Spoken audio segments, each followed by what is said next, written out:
Just because you're young doesn't mean you have a lot of time to make something happen. Just because you're young doesn't mean that you can waste time and tomorrow is promised. I think it's harder for a young person to succeed in business because oftentimes they don't have a mentor. And for me, I'm just going to tell you, I was lucky to find a mentor early on in life that taught me about how to have fun and be a businessman, but also live the right way. To set a great example for future generations, there's a couple things that I've always heard that have benefited me, that I've made part of my life is number one, you got to read the right books. You got to put the right things in your mind. They say out of the abundance of the heart, the mouth speaks. Whatever's abundant in you is what you let go. Second thing is being around the right people.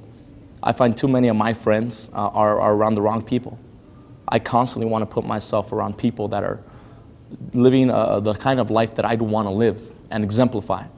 And I look for those people and I seek them out, and when I find one, I try to make sure that I'm around them because they challenge me. And they don't always tell you the things that you want to hear, but they'll tell you the things that you have to hear in order to take your life to another level.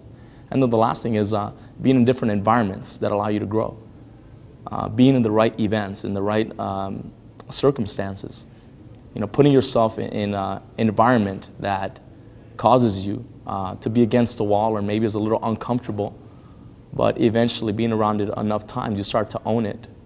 And you start to get a little bit more belief in increments in yourself. And all that adds up to where you're comfortable in your own shoes.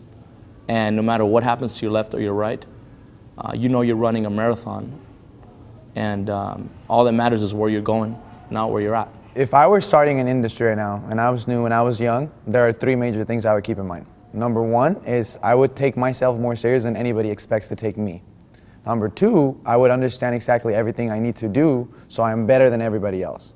And number three, I will go out of my way to let know everybody that I'm working with that I'm that guy. I know a lot of people that have made it great and done great things in business at a young age. I do think it's possible, but I also think it's possible to get the opportunity and not do the right things with it. I do think it's possible for younger people to step up and help lead our country, help give a great example to future generations. What I would say to young people that want to go into business for themselves, or someone that's 18 years old, advice I would give somebody would just be, ultimately you have to do it in something that you love. You have to have an absolute passion for it, and you have to be very serious about it. And you are going to come across people that are going to want to bring you down. So I would say, you have to kind of put on earmuffs and just, keep your eyes on what you want and understand why you're doing it. I talk to my team right now, and I talk to clients, families that I sit with. I let them know that we're all operating on a certain time clock. If we're older, our clock is moving a lot faster, and if we're younger, we have to act and work as if time is against us.